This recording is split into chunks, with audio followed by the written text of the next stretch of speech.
Hello everybody. आप सबका स्वागत है हमारे ऑनलाइन प्लेटफॉर्म पे। आई होप आप लोग सब अच्छे से हैं, खुश हैं और पढ़ाई कर रहे हैं। Now let's start without any delay. आज हमारा 16 नंबर का सेट है। ठीक है, तो पहले क्वेश्चन में आपसे पूछा गया है एंटोनिम, यानी आपको ऑपोजिट बताना होगा इस शब्द का। इसका आपको ऑपोजिट बताना है। तो पहले हम ऐसा करते हैं, इस शब्द का मीनिंग जान लेते हैं ताकि फिर हमें उसका चाहे सिनोनिम बताना हो या ऑपोजिट बताना हो हमारे लिए आसान हो जाएगा। क्योंकि स्टेल का ना दो मतलब हो जाता है। अगर आप स्टेल को जैसे किसी फूड के पॉइंट ऑफ व्यू से हम यूज करते हैं खाने को, अगर हम आप स्टेल कह रहे हो तो इसका मतलब है कि जो खाना है ना वो आपका कैसा हो चुका है, खराब हो चुका है, मतलब बासी हो चुका है। अब जो आपका खाना है वो फ्रेश नहीं है। आपका खाना कैसा हो गया है, ड्राई हो गया है। आपका खाना हार्ड हो गया है। ठीक है, ड्राई है, हार्ड है। और कैसा हो गया है, फ्रेश बिल्कुल भी नहीं है। अब वो मडी हो गया है ना, धूल मिट्टी हो गई है उसमें। अच्छा, अगर आप किसी के पर्सन को अगर आप स्टेल कह रहे हैं, उसकी बातों को अगर आप स्टेल कह रहे हैं, तो इसका मतलब है कि उसकी बातें कैसी हो गई हैं, बोरिंग है ना, ओरिजिनलिटी उसमें कुछ भी नहीं है। कैसी है वो, स्टेल है, बातों को बहुत ज्यादा ही ओवर यूज कर लिया है, ओवर यूज हो गई हैं बातें। अगर हम किसी भी बात को बहुत बार रिपीट कर लेते हैं तो उसके बाद में उसमें कोई भी इंटरेस्टिंग चीज नहीं बचती है। कैसी है बात, डल हो गई है। ठीक है, उसमें कोई एनर्जी नहीं है। कैसी है, बहुत बार हमने उसको इस्तेमाल किया है, ओवर यूज है, ट्राइड है, स्टेल है। स्टेल तो ऑलरेडी दिया हुआ है उसमें। और कैसा है आपका वो, बिल्कुल बोरिंग है, अनओरिजिनल है, ओरिजिनलिटी बची नहीं है। और जो चीज़ में ओरिजिनल नहीं होते हैं वो बोरिंग होते हैं। एक शब्द होता है बेनाल। बेनाल का मतलब है बोरिंग है ना, बनावटी है। ठीक है, अनइमेजिनेटिव है, उसमें कोई इमेजिनेशन नहीं लगाई है। ओके, फ्लैट है, बात एकदम बोरिंग है, फ्लैट है, कोई उसमें मोनोटोनस है, उसमें कोई टोन ही नहीं आ रहा है, मोनोटोन हो रखा है। लाइफ लाइफ भी हमारी मोनोटोनस हो जाती है, बोरिंग हो जाती है, डल हो जाती है। अच्छा, अब ड्राई देखो, ड्राई सिनोनिम आ गया, फ्लैट सिनोनिम आ गया। ड्राई सिनोनिम आ गया, फ्लैट सिनोनिम आ गया। और शोर का तो खैर कोई लेना देना नहीं है। तो अब अगर हम इसके ऑपोजिट की बात करेंगे तो ऑपोजिट हो जाएगा इसका फ्रेश। कि खाना आपका फ्रेश है, बातें हैं तो बातें भी ओरिजिनल है, न्यू है। ठीक है, उसमें बहुत कुछ एनर्जी है। लेकिन अगर बातें बोरिंग है, स्टेल है, ओवर यूज है, क्लीशे है। क्लीशे का मतलब होता है कि जिस चीज़ को हम बहुत बार ओवर यूज कर चुके होते हैं। डल है, ट्राइड है, बेनाल। बेनाल का मतलब बनावटी है, अनओरिजिनल है, फ्लैट है, मोनोटोनस है ना, कोई चेंज ही नहीं है उसमें। कोई चेंज नहीं है तो विदाउट चेंज बातचीत चल रही है, विदाउट चेंज, कोई चेंज नहीं है, लाइफ एकदम बोरिंग हो गई है, बोरिंग है। तो स्टेल का मतलब दो हो जाते हैं। अगर आप फूड के पॉइंट ऑफ व्यू से बात करोगे तो फूड अब बासी है, ड्राई है, हार्ड है, मडी है। लेकिन अगर किसी पर्सन की बातों को आप स्टेल कह रहे हैं तो वो पर्सन की बातें बोरिंग है ना। तो ये सारी चीजें मैंने आपको बता दी हैं, इसके शब्द बता दिया, और बाकी मैंने आपको इसका आंसर भी बताया। आंसर क्या बनेगा इसका, ऑप्शन नंबर बी। ठीक है, नाउ लेट्स मूव ऑन। आपको रॉन्ग स्पेलिंग बतानी है। तो देखिए, रॉन्ग स्पेलिंग में आपको डिफॉर्म, डिफॉर्म की कोई गलती नहीं है, डिफाइन एंड डिफ्लेट। नेक्स्ट आप देख सकते हैं, एक शब्द होता है आपका डेफिनेट। और डेफिनेट की स्पेलिंग क्या होती है, एक्चुअली हम जैसे बोलते हैं इंग्लिश में, बट जो स्पेलिंग्स होती हैं वो एग्जैक्टली वही नहीं होती हैं जैसे हम बोलते हैं। हमारा प्रोनाउंसिएशन और स्पेलिंग में बहुत बड़ा डिफरेंस होता है, तो जिसकी वजह से स्पेलिंग में हम लोग एरर करते हैं। तो आपको ध्यान देना होगा कि FINITE होता है। ठीक है, FINI, और ये डेफिनेट है तो डेफिनेट का हो जाएगा DEFINITE। हाँ, तो वही हो गया आपका। डेफिनेट में आई ए नहीं आता है, आई आता है। तो आई आएगा वहाँ पे, तो आपके ऑप्शन नंबर ए में गलती है। तो डेफिनेट का क्या हो जाएगा, आई। आई वहाँ पे आएगा, ई नहीं आएगा, और आई आएगा। तो प्लीज ध्यान रखिएगा, आपको आई लगाना है। और ये बहुत कॉमन है, आपको बहुत बार एग्जाम में ये एरर दिख जाएगा, बहुत बार आपको एग्जाम में ये एरर दिखेगा। तो आप ध्यान रखिए कि वो एग्जामिनर आपको देने ही ऐसे वाले एरर हैं कि वो ए देंगे आपको। आपको ध्यान रखना होगा कि ए नहीं आना चाहिए, आई आना चाहिए। आई आएगा तो स्पेलिंग सही है, ए आया है तो स्पेलिंग गलत है।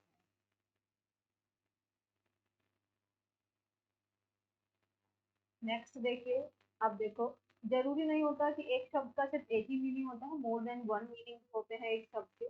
जैसे कि अगर हम इस डेंस की बात करें तो डेंस आपका एरिया भी होता है। डेंस आपका एरिया है, तो अगर एरिया के पॉइंट ऑफ व्यू से बात करेंगे तो आपका जो एरिया है वो कैसा है, वो एरिया थिक है ना। चीजें पास पास में हैं, चीजें कैसी हैं, कंडेंस हैं। चीजें पास हैं उसमें, कंडेंस्ड हैं। पास पास में है, चीजें पास पास में है, कॉम्पैक्ट हैं चीजें। ठीक है। और अगर आप किसी पर्सन को डेंस कह रही हो तो इसका मतलब वो पर्सन कैसा है, वो पर्सन डम है। वो पर्सन कैसा है, वो पर्सन स्टूपिड है। अगर आप किसी पर्सन को डंस कह रहे हो तो इसका मतलब है वो पर्सन डंस है। डंस का मतलब होता है स्टूपिड होना। स्टूपिड तो आपको पता ही है, किसी को फुलिश, स्टूपिड है, डल है। ठीक है। डॉल्टिश है, डॉल्टिश का मतलब क्या हो गया, मंद बुद्धि है।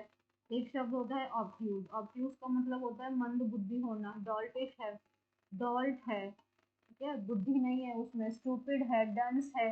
एक शब्द होता है निन कॉम पोप। निन कॉम पोप, निन कॉम पोप का मतलब होता है मंद बुद्धि होना। ठीक है। तो अगर इसके देखिए अगेन आपको जानना होगा कि एक शब्द के एक से ज्यादा मीनिंग भी होते हैं और एक शब्द के एक से ज्यादा मीनिंग भी है। तो अगर आप बात करते हैं अगर एरिया के पॉइंट ऑफ व्यू से, तो जैसे एरिया थिक है ना, वहाँ पे चीजें पास पास में है। अगर हम सॉलिड की बात करें तो जो उसके मटेरियल होते हैं वो कंडेंस्ड होते हैं, पास पास होते हैं ना, एक दूसरे से जुड़े हुए होते हैं, कंडेंस होते हैं, कॉम्पैक्ट होते हैं। बट अगर किसी पर्सन को आप डेंस कह रहे हो तो वो मूर्ख है, वो डंस है, वो स्टूपिड है, डल है, बुद्धिहीन है, डॉल्टिश है, ऑब्ट्यूज है, डॉल्ट है, निनकॉम्पॉम है, निटविट है, बुद्धि नहीं है उसमें, निटविट है। ठीक है। तो ये आपको डिम्बिट है, डिम्बिट है। अब इसमें हमसे क्या पूछा है, इसमें इन्होंने हमसे एंटोनिम पूछा है। तो देखो ये तो फिर सारे के सारे हमारे उसके सिनोनिम हो गए, तो इसका अर्थ हो गया ना, चीजें बिखरी हुई हैं, चीजें स्प्रेड हैं। चीजें बिखरी हुई हैं, चीजें स्प्रेड हैं, बल्कि इसमें तो चीजें पास पास में है। तो ऑप्शन नंबर ए हमारा इसका सही आंसर है। नेक्स्ट देखते हैं क्या पूछ रहा है। ओके, आपसे पूछा है क्लोज टेस्ट आ गया, सॉरी, आपका पैरा जंबल आ गया है। चलिए, पैरा जंबल में पहले पहले आप पैरा रीड करेंगे, फिर आप स्टार्टिंग स्टेटमेंट ढूंढने की कोशिश करेंगे। देखिए, the move followed last week's fatal Ethiopian Airlines crash. Aircraft manufacturer Boeing has grounded the entire global fleet of its 737 MAX aircraft. Last October, a plane from the Indonesia-based carrier Lion Air had also crashed under similar circumstances, and that was the second time in 5 months. Okay. जो move है वो follow करता है last week. Last week में कुछ हुआ होगा ना, लास्ट वीक में कुछ हुआ था और जिसकी वजह से ये कोई एक्शन लिया गया है। तो ए तो हमारा स्टार्टिंग हो नहीं सकता, ए नहीं हो सकता स्टार्टिंग। एयरक्राफ्ट के मैन्युफैक्चरर हैं, उन्होंने ग्राउंडेड, ग्राउंड कर देना मतलब जैसे एयर एयर फ्लाइट की, मतलब अगर हम एयरलाइन की बात करें तो उन्होंने उसको रिस्ट्रिक्ट कर दिया। रिस्ट्रिक्ट कर दिया कि अब अभी आपको मूव नहीं करना है ना, फ्लाइंग मतलब आपको अभी फ्लाई नहीं करना है, रिस्ट्रिक्ट कर दिया है। या अगर किसी पर्सन को ग्राउंडेड कर देते हैं तो उसको रिस्ट्रिक्ट कर दिए हैं कि आप देश छोड़ के नहीं जाएंगे। लेकिन यहाँ पे एयरक्राफ्ट के जो मैन्युफैक्चरर हैं उन्होंने इंटायर ग्लोब फ्लीट को क्या कर दिया है, रिस्ट्रिक्ट कर दिया है फ्लाइंग करने से। लास्ट अक्टूबर ए हो सकता है, सॉरी बी हमारा आराम से हो जाएगा। लास्ट अक्टूबर एक प्लेन फ्रॉम द इंडोनेशिया, ये क्या हुआ था, क्रैश हो गया था under similar condition. Under similar condition मतलब अंडर विच कंडीशंस, कौन सी कंडीशंस, तो हमें नहीं पता है। And that was the second time in 5 months a 737 Max has crashed. Okay, साफ साफ पता चल गया कि हमारा बी ही स्टार्टिंग स्टेटमेंट है। क्लियरली हमें पता चल रहा है कि हमारा जो बी है वो स्टार्टिंग स्टेटमेंट है। ओके, अब देखो, जो एयरक्राफ्ट के मैन्युफैक्चरर हैं उन्होंने क्या किया है, रिस्ट्रिक्ट कर दिया है एंटायर ग्लोब फ्लीट को। ओके, और ये जो मूव है ये फॉलो करता है लास्ट वीक में जो फेटल, फेटल का मतलब होता है जानलेवा ना, बहुत ज्यादा खतरनाक, जो इथोपियन एयरलाइन क्रैश हुआ था, जिसकी तो बिल्कुल समझ में आ रहा है कि पहले उन्होंने किसी चीज को रिस्ट्रिक्ट किया होगा तो उसके पीछे का कोई रीजन होगा। तो उन्होंने जो रिस्ट्रिक्शन दिया है ये कुछ किसी चीज का कारण है, रिजल्ट है, ये परिणाम है। क्यों? क्योंकि कुछ हुआ था, ये जो मूव है ये इसलिए हुआ है क्योंकि वहां पे एयरलाइंस में क्रैश हो गया था, तो ये उसका कॉज हो गया, ये कारण हो गया। तो हमें हाँ बिल्कुल कह सकते हैं कि बी और ए आपस में पेयर हैं। चलो बी और ए पेयर हैं, so that was the second time in 5 months. ठीक है, जो ये दैट किसके लिए है, वो एयरलाइंस क्रैश के लिए, दैट है हमारा पेयर बन रहा है। And last October a plane from the Indonesia based aircraft, वो भी सिमिलर कंडीशंस में क्रैश हुआ था। तो हम कह सकते हैं कि हमारा बी का पेयर ए से बना था और उसके बाद में फिर डी से बना है और फिर हमारा सी से। तो बी ए डी सी हमारा एब्सोल्युटली राइट है। अच्छा, अब अगर आप सोचेंगे, अगर आप देख सकते हैं कि बी का पेयर सी से बन नहीं सकता, क्योंकि यहाँ पे बोला है सिमिलर कंडीशन और बी में ऐसी कोई कंडीशन के बारे में अभी नहीं बताया गया है। तो बी में अभी कोई ऐसी कंडीशन के बारे में नहीं बताया, तो बी का पेयर सी से नहीं बन सकता। तो फिर ये गलत हो गया, तो हमारा क्लियर आंसर हो गया option number C. Option number C हमारा एकदम क्लियर आंसर है। आपका आंसर बन गया B A D C. Clear pair बन रहे थे, बहुत डिफिकल्ट नहीं था। Next question. Select the word which means the same as the group of words given. Okay.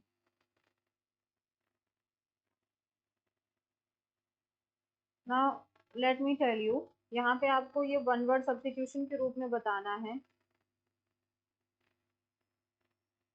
सी, आपका क्वेश्चन है arrangement of flowers, arrangement of flowers that is usually given as a present.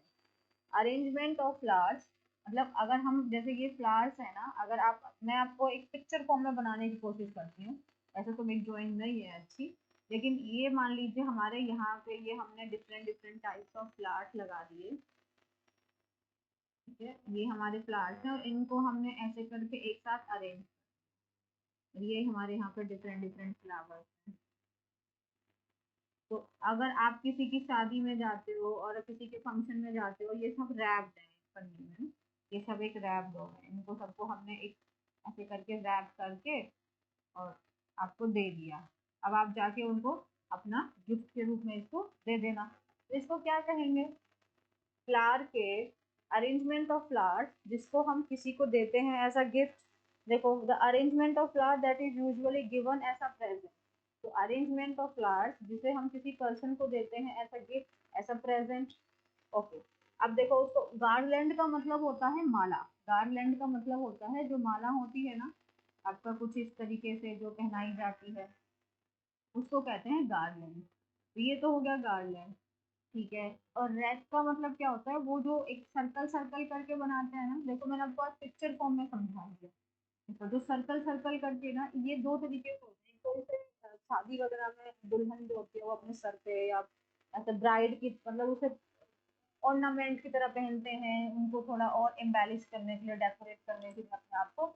या फिर जब किसी person की death हो जाती है तो उनकी जो ब्यूरियल होती है उसको चढ़ाया भी जाता है इसको, तो उसको भी रैप कहते हैं।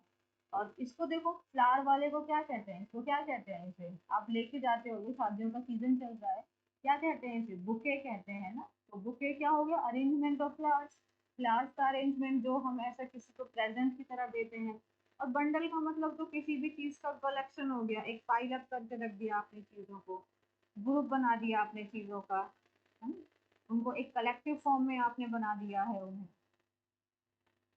Collective form of anything, so that is called bundle. Pile up, चीजों का ढेर लग गया है, पाइल अप हो गई है चीजें। और गार्लैंड का मतलब माला हो गया, रैक का मतलब मैंने आपको बता दिया, बुके का मतलब अरेंजमेंट ऑफ फ्लावर्स। फ्लावर्स का अरेंजमेंट जो हम किसी को देते हैं गिफ्ट की तरह, तो अरेंजमेंट ऑफ फ्लावर्स को क्या कहते हैं, बुके कहते हैं। आंसर क्या बनेगा हमारा, ऑप्शन नंबर, ऑप्शन नंबर है ए हमारा यहाँ पे सही आंसर है।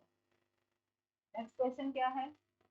ओके, नेक्स्ट क्वेश्चन भी आपका वन वर्ड सब्स्टिट्यूशन का है। A large sleek metal pot used for cooking over open fire. एक बर्तन के बारे में पूछा है जिसे हम कुक करते हैं ओपन फायर पे ना रख के, हम जिससे कुक करते हैं। देखो, केटल तो आप जानते हो केतली को बोलते हैं, और बैरल ये आपका भरने वाला सामान हो गया, और ये आपका हो गया, ये इसको कहते हैं कॉल्ड्रॉन। तो कॉल्ड्रॉन का क्या मतलब हुआ, ये आपका एक मेटल का पॉट होता है जिसको हम यूज करते हैं ओपन फायर में कुकिंग करने के लिए। ओपन फायर में कुकिंग करने के लिए हम किसका यूज करते हैं, कॉल्ड्रॉन का। कॉल्ड्रॉन हमारा यहाँ पे सही आंसर बनेगा। कॉल्ड्रॉन का हम ओपन फायर में मेटल का पॉट है जिसको हम इस्तेमाल करते हैं कुक करने के लिए, उसको क्या कहते हैं, कॉल्ड्रॉन। नेक्स्ट क्वेश्चन देखिए, वन ऑफ द पैसेंजर्स, अच्छा इसका क्या बनाना है, एक्टिव बनाना है। ठीक है, one of the passengers was being thoroughly checked by the custom officers. देखो बाय द कस्टम ऑफिसर, हमारा सब्जेक्ट कौन है, बाय द कस्टम ऑफिसर। तो बाय द कस्टम ऑफिसर मतलब द कस्टम ऑफिसर आपका आगे आएगा। तो द कस्टम ऑफिसर्स है ना, तो कस्टम ऑफिसर्स हैं, तो फिर हमारा one of the custom officer मतलब सी ऑप्शन हमारा कट गया। Okay, was being thoroughly check, तो आप जानते हो कि ये आपका पास्ट कॉन्टिन्यूअस है। अब अगर हम इसका ये आपका पैसिव में पास्ट है, तो अगर हम इसका प्रेजेंट में आपका एक्टिव में पास्ट बनाएंगे तो ये वॉज वर्ब के साथ में आईएनजी लग के आएगा। देखो कहीं ऐसा तो नहीं है कुछ और दे रखा हो, हैव दे रखा है, तो ये भी गलत हो गया इस हैव की वजह से। ओके, अब देखो the custom officer thoroughly checked one of, अच्छा थॉरली चेक्ड, अब यहाँ से ये तो ओनली वर्ब का सेकंड फॉर्म दे दिया, और हमें तो ओनली वर्ब का सेकंड फॉर्म तो नहीं चाहिए, हमें तो वॉज वर्ब के साथ आईएनजी चाहिए। मेरा ऑप्शन नंबर डी एकदम सही है। जो कस्टम ऑफिसर्स थे they were thoroughly checking one of the passenger, तो मतलब हर एक पैसेंजर को वो बहुत ध्यान से क्या कर रहे थे, चेक कर रहे थे। तो custom officers were thoroughly checking one of the passenger. बहुत डिफिकल्ट नहीं होता है, बस स्ट्रेटजीज होनी चाहिए, चीजें आप आसानी से कर लेंगे। तो मैंने यहाँ पे क्या स्ट्रेटेजी लगाई, मैंने यहाँ पे देखा मेरा सब्जेक्ट के हिसाब से मैंने एक ऑप्शन काट दिया।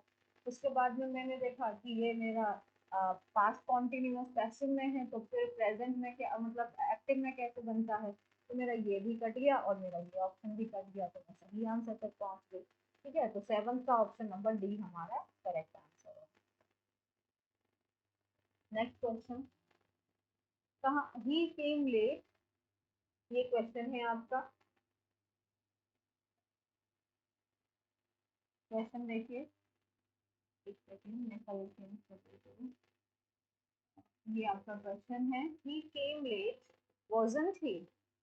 नाउ जब हम क्वेश्चन टैग बनाते हैं तो क्वेश्चन टैग कैसे बनाते हैं, देखिए ये जो आपका यहाँ पे केम है, ये वर्ब की सेकंड फॉर्म है, और आप जानते हैं ये हमारा हो गया पास्ट इंडेफिनिट। पास्ट इंडेफिनिट में जब हम सवाल बनाते हैं तो हम कौन सी वर्ब का इस्तेमाल करते हैं, हम पास्ट इंडेफिनिट में जब सवाल बनाते हैं या नेगेटिव बनाते हैं तो हम डिड का इस्तेमाल करते हैं।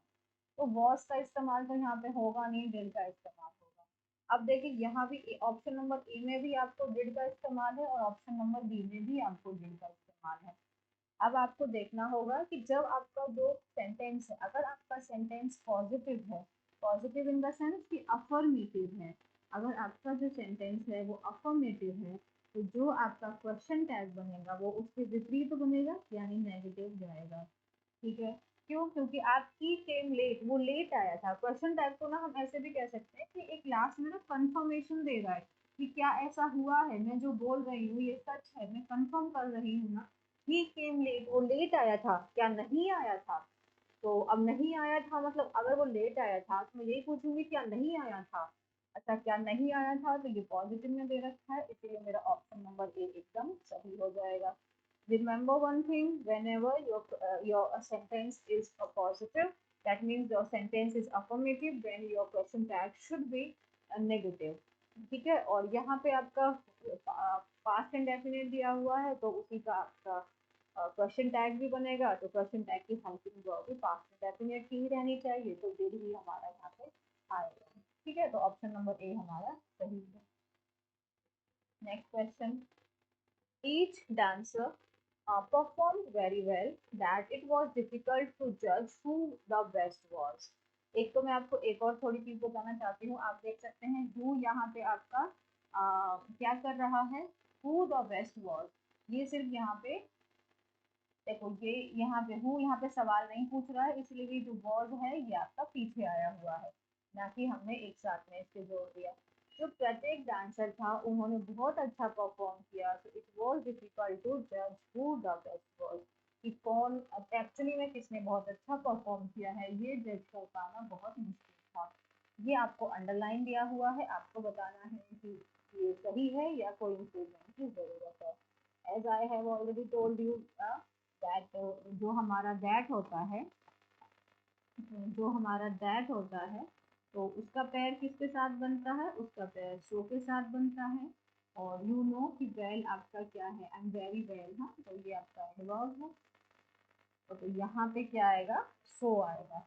तो सो का पेयर दैट के बाद बनता है, सो का पेयर दैट से बनता है, तो ऑप्शन नंबर बी हमारा सही रहेगा। Next question, she forgot lock the door when she went out in a hurry. अच्छा, शी फॉरगॉट व्हाट, ये व्हाट का आंसर दे रहा है, ये आपको व्हाट का आंसर दे रहा है। और जो आपको व्हाट का आंसर दे, वो अगर वो वर्ब में व्हाट का आंसर दे रहा है तो वो वर्ब का ऑब्जेक्ट हो गया है, और लॉक तो वर्ब है, लॉक कर दिया मैंने, घर लॉक कर दिया, तो ये तो वर्ब है, यहाँ पे वर्ब नहीं चाहिए, हमें क्या चाहिए, हमें ऑब्जेक्ट चाहिए। और ऑब्जेक्ट बनने का काम या तो नाउन कर सकता है या प्रोनाउन कर सकता है, लेकिन जो लॉक है ये तो आपका वर्ब है।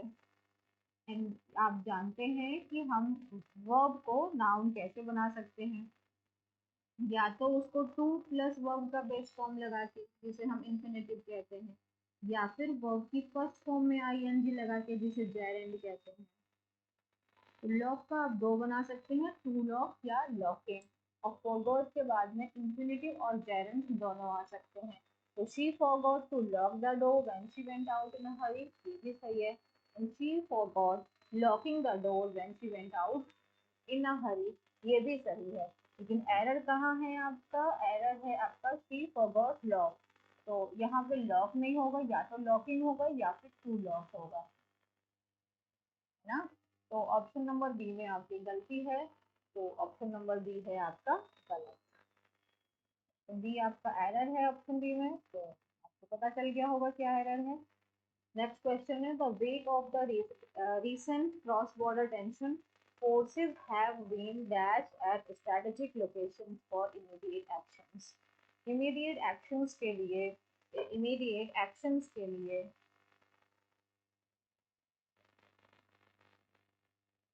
इमीडिएट एक्शंस के लिए क्या कर दिया है, फोर्सेस को क्या कर देते हैं हम लोग, तैनात कर देते हैं। जब भी कभी भी हमारे यहाँ फाइट की सिचुएशन आती है, तो हम क्या करेंगे, हम फोर्सेस को तैनात कर देंगे। अब आप जानिए तैनात क्या की क्या क्या क्या मीनिंग है, मतलब तैनात का, तैनात होता है डिप्लॉय करना। डिप्लॉय करना मतलब आप उनको क्या कर दिए हो, वहां पे तैनात कर दिए हैं, है ना। फोर्सेस को क्या किया जाता है, तैनात किया जाता है, जब मतलब अगर सिचुएशन खराब होती है तो हम उनको रेडी कर देते हैं, उनको वहाँ अरेंज कर देते हैं, असेंबल कर देते हैं, ठीक है। डिपॉजिट करना मतलब उसको जमा करना, कलेक्ट करना, डिपॉजिट करना मतलब कलेक्टेड। डिपार्ट कर देना मतलब उसको एक जगह से दूसरी जगह भेज देना, डिपार्टेड, ठीक है। और डिपोर्टेड, लेकिन हम यहाँ पे तैनात कर रहे हैं, हम डेप्लॉय कर रहे हैं, यहाँ पे क्या आ जाएगा, डेप्लॉय। ओके, नेक्स्ट इडियम है आपका in the pink. In the pink का मतलब क्या होता है, अगर आपका चेहरा बड़ा पिंक पिंक है, अगर आपका चेहरा एकदम पिंक पिंक हो रखा है ना, ब्लश मार रहा है चेहरा, मतलब नेचुरली वाला ब्लश नहीं लगाया है आपने, तो आपका चेहरा नेचुरली में ब्लश मार रहा है, एकदम पिंक पिंक हो ना, शाइन कर रहा है आपका फेस।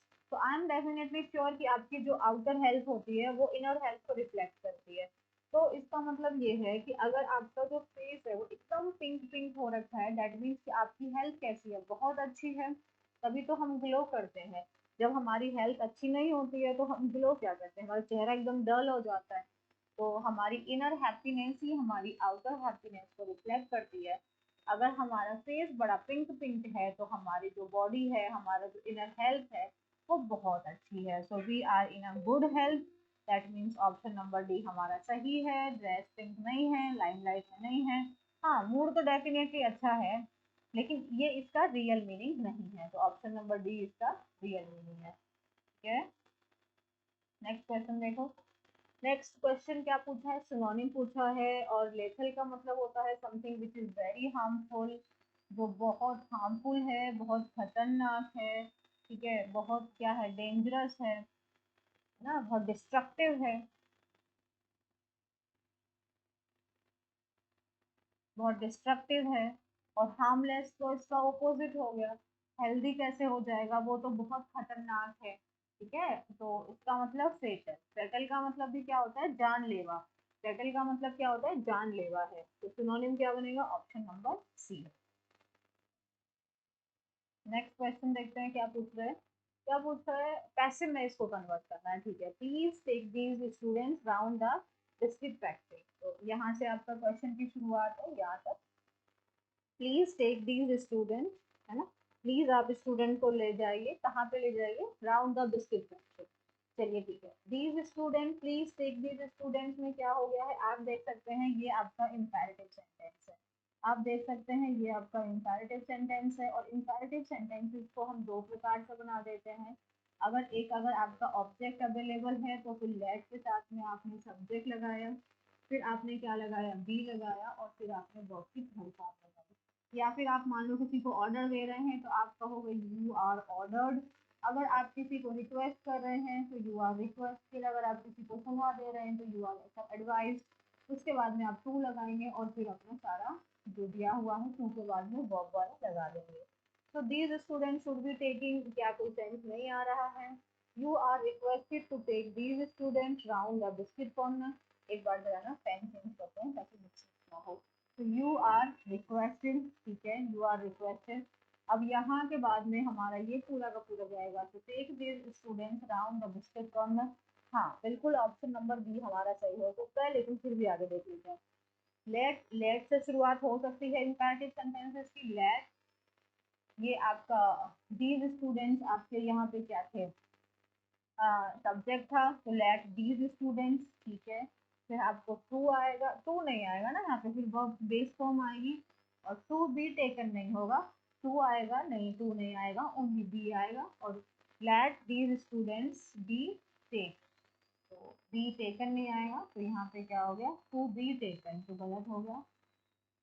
तो ऑप्शन नंबर सी हमारा हो नहीं सकता, तो फिर हमारा यू मस्ट टेक, मस्ट का कोई सेंस नहीं आ रहा, ऑप्शन नंबर बी ही हमारा एकदम सही है। ठीक है, इंपैरेटिव सेंटेंसेस का रूल यही होता है कि अगर विदाउट सब्जेक्ट है तो आप यू आर ऑर्डर्ड वगैरह, और विद सब्जेक्ट है तो आप लेट के साथ बना सकते हैं।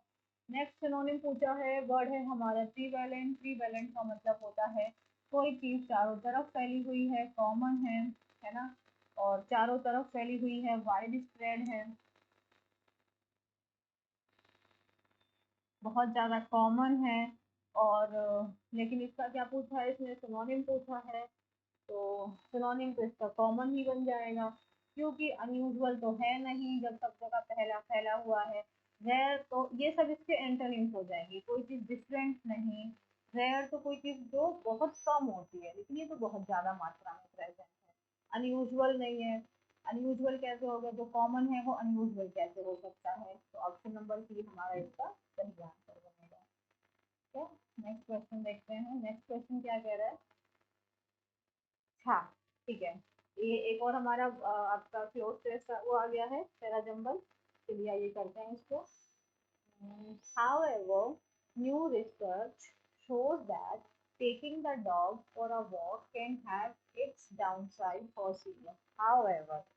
However से हम कैसे बनाएंगे, however ना, हालांकि नहीं, तो ए से नहीं बनेगा हमारा।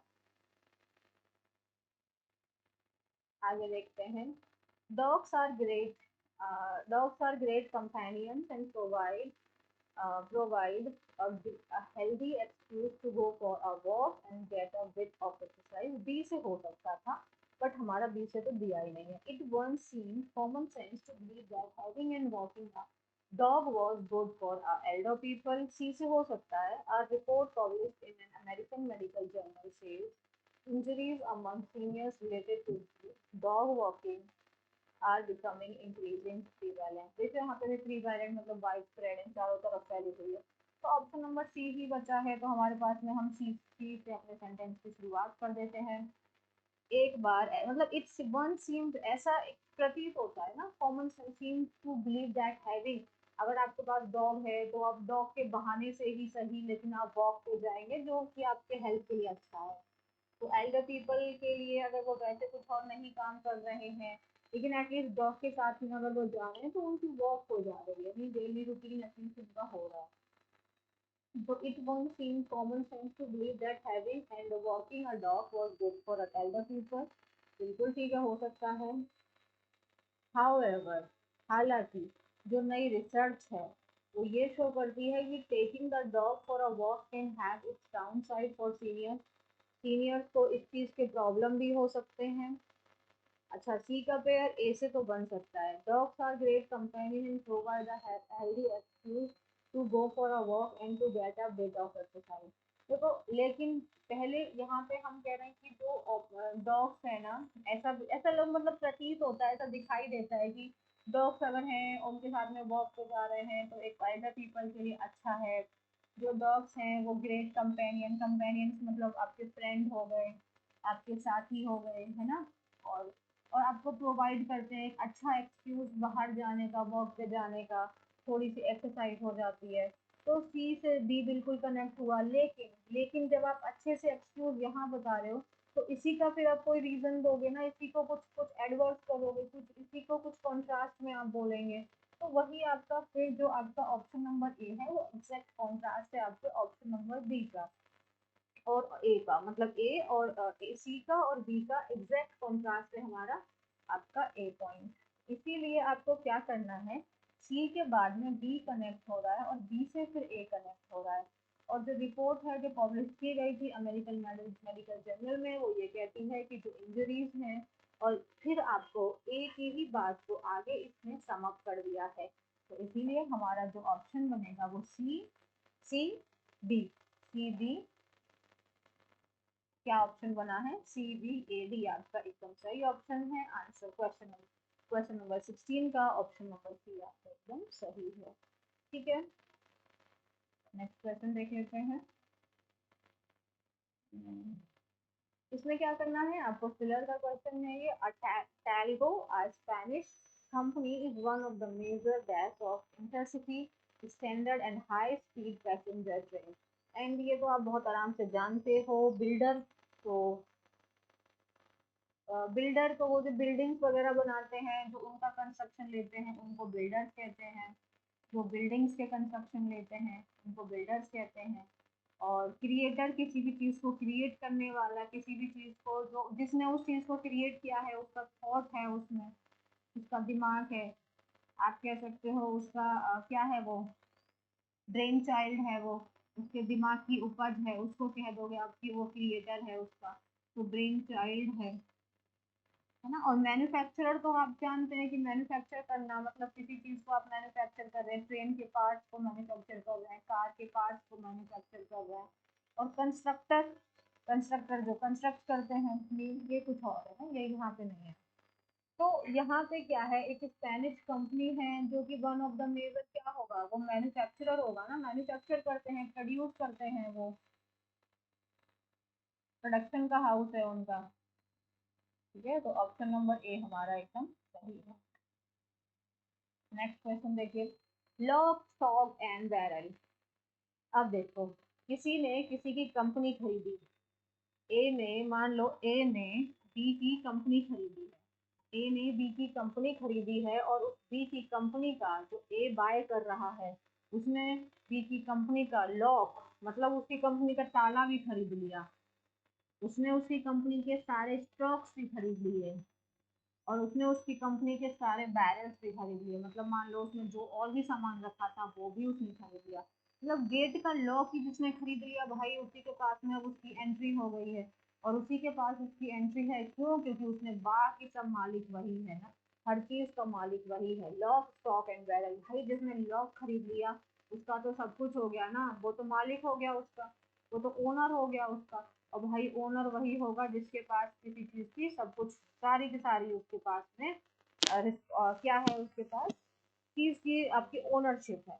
That means completely. तो लॉक स्टॉक एंड बैरल का मतलब होता है पूर्ण रूप से, कम्प्लीटली, होल, ना, पूरा, ऑल। नेक्स्ट देखो।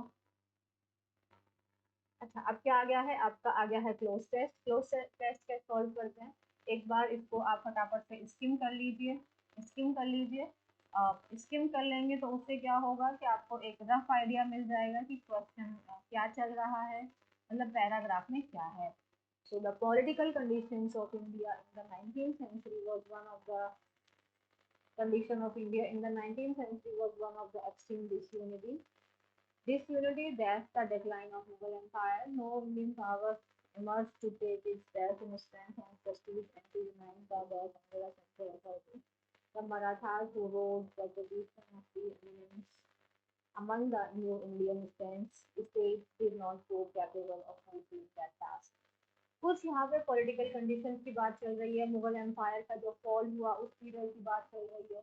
तो जिस समय उनका फॉल हुआ उस पीरियड की बात चल रही है। तो जरा देख लेते हैं जो पॉलिटिकल कंडीशंस है इंडिया की in the 19th century was one of the extreme disunity. उनका फॉल होने के बाद की कंडीशंस के बारे में हो रहा है। और यहाँ पे जो विद है वो यहाँ पे आफ्टर का सेंस दे रहा है कि जब मुगल्स का जो फॉल हो गया था तो after the decline of the Mughal empire. तो इसीलिए यहाँ पे भी ऑप्शन हमारा आएगा। नो, नो क्या, अब देखते हैं बी ऑप्शन में क्या। नेक्स्ट में क्या आएगा आपका, no dash Indian power emerged to take its, no other. No one नहीं आएगा, नो वन आ सकता था बट अगर वहाँ पे इंडियन पावर नहीं होता तो इसीलिए हमारा option number C, no other Indian power emerge to take its. No other मतलब जो मुगल्स का डिस्ट्रक्शन हो गया, उनका डिक्लाइन हो गया, उसके बाद में कोई और इंडियन पावर बाहर नहीं निकल के आई, क्या लेने के लिए, उनका जो स्ट्रेंथ था, उनका जो प्रेस्टीज था, है ना, उसको। तो to what, emerge to take its place in the strength and prestige. Yes, किसी की जगह लेने, मतलब जब मुगलों का डिक्लाइन हो गया तो उनकी जगह लेने के लिए, तो उनका प्लेस लेने के लिए। तो यहाँ पे क्या आएगा, प्लेस आएगा in strength and prestige and to unite the, और किसको, मतलब जो स्ट्रेंथ है प्रेस्टीज में उनका जो प्लेस को कोई भी नहीं ले पाया, और उन्होंने क्या किया, जो उनका जोड़ने का, किसको जोड़ने का वो देखते हैं। तो unite the dash, to unite the dash under a central authority। आप किसको किससे जोड़ोगे, सेंट्रल अथॉरिटी से आप पूरे देश को जोड़ोगे ना, पूरे देश को आप सेंट्रल अथॉरिटी से जोड़ोगे तभी तो यूनिटी बनेगा। तो सेंट्रल अथॉरिटी से आपको किसको जोड़ना है, हर एक स्टेट को जोड़ना है, यानी पूरे देश को एक साथ जोड़ना है, सिर्फ एक स्टेट को नहीं जोड़ना, हमें पूरे कंट्री को हमें एक साथ जोड़ना है। तो ऑप्शन नंबर हमारा सी जाएगा। Next, under a central authority, the Marathas, who rose that the position of preeminence among the new Indian state, did not prove capable of fulfilling that task। जो मराठास मतलब उगे थे, मतलब ऊपर आए थे, राइज हुआ था जिसका, हमेशा इसके साथ टू फिफ्थ पोजीशन आएगा। जो position pre eminence among the, मतलब प्री एमिनेंस जोड़ने के लिए जो आए थे इंडियन स्टेट्स को, लेकिन वो इस टास्क को फुलफिल नहीं कर पाए। तो अब आप देख सकते हैं कि the political condition of Indian in the 18th century was one of the extreme disunity. मतलब सब लोग अलग अलग हो गए थे तब मुगल के डिस्ट्रक्शन के, उनके डिक्लाइन के बाद में, यानी with the decline of Mughal empire. No, no other Indian, बाकी कोई और other Indian empire power emerge to take its, take क्या, उसका प्लेस, है ना, किसी का स्थान ही लिया जाता है in strength and prestige to unite the. Unite क्या करना था आपको, पूरी कंट्री को आपस में एक साथ जोड़ना था, पूरी कंट्री को आपको एक साथ जोड़ना था, उसको जोड़ने में कोई और आ नहीं पाया। under a central authority the Marathas go to the position, but वो उस टास्क को करने में फुलफिल उस टास्क को नहीं कर पाए।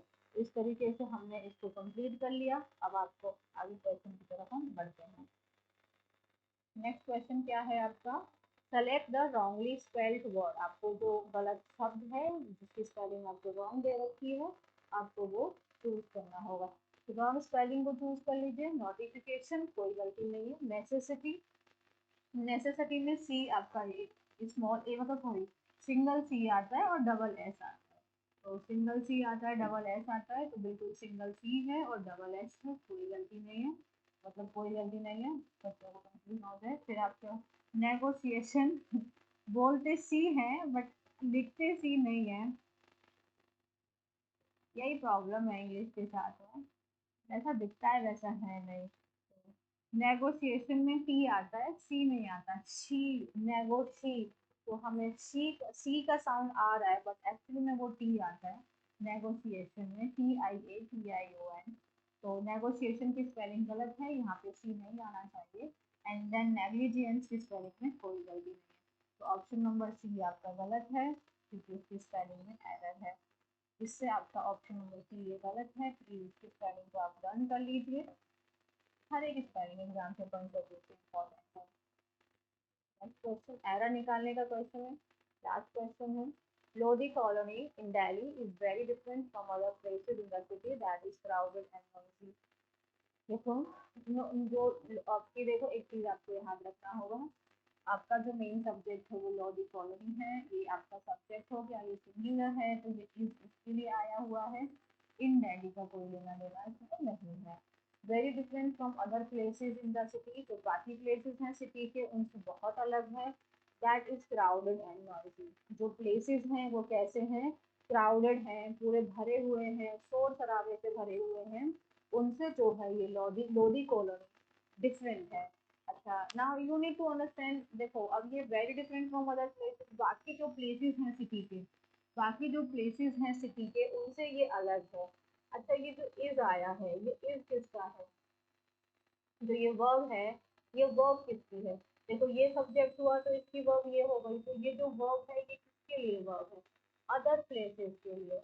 अदर प्लेसेस ना, जो अदर प्लेसेस हैं, अदर प्लेसेस, प्लेसेस आपके प्लूरल हो गए, अदर प्लेसेस अगर आपका प्लूरल प्लूरल हो गया है तो वर्ब भी उसका प्लूरल आना चाहिए, ठीक है। तो वह भी उसका प्लूरल आना चाहिए, तो ये बन गया आपका प्लूरल नाउन, यानी कि आपका प्लूरल सब्जेक्ट है ये, तो वह भी प्लूरल आएगा, तो यहाँ पे इज नहीं आएगा, यहाँ पे आर आएगा, ठीक है। So the low the following in Delhi is very different from other places in the city that are crowded and not noisy. तो आपका जो गलती है वो आपके ऑप्शन नंबर ए में गलत है, वहाँ पे इज नहीं आना चाहिए, वहाँ आर आना चाहिए। आपको पहचानना होगा कि जो सब्जेक्ट है वो किसके लिए आया है, तो यहाँ पे जो इज है ये इसके लिए आया है, और जो यहाँ पे जो इज है वो अदर प्लेसेस के लिए आया है। प्लेसेस आपका आपका प्लूरल नाउन है तो उसके लिए प्लूरल वर्ब हमें इस्तेमाल करनी पड़ेगी।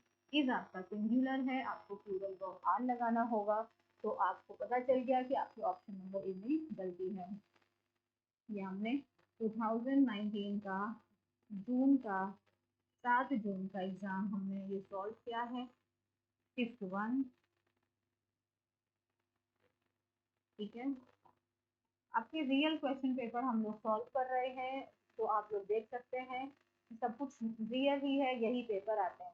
चलो आई होप कि आप लोग ने मेरे साथ में सॉल्व कर लिया होगा। कुछ भी डाउट आया है तो कमेंट सेक्शन में आप लोग जरूर बताएंगे। अगर वीडियो पसंद आई है तो लाइक भी करेंगे, चैनल को शेयर, चैनल को सब्सक्राइब एंड वीडियो को शेयर भी करेंगे। Thank you so much, have a good day.